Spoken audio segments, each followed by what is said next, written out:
কুম্ভ মেলা এটি একটি খুবই গুরুত্বপূর্ণ উৎসব হিন্দুদের জন্য, যার জন্য কোটি কোটি মানুষ এক জায়গায় হয় পবিত্র স্নানের জন্য।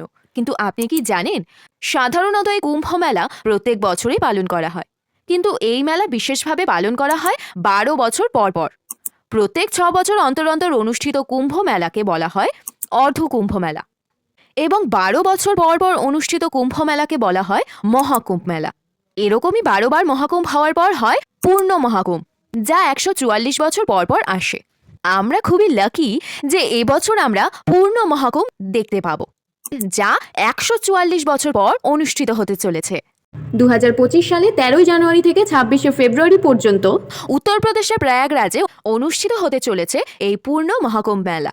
সমীক্ষা অনুযায়ী এবছরে আয়োজিত মহাকুম্ভ মেলায় প্রায় 40 কোটি সনাতনী মানুষের ভিড় হতে চলেছে, যা পৃথিবীর ইতিহাসে সবচেয়ে বড় হিউম্যান গ্যাদারিং হতে চলেছে।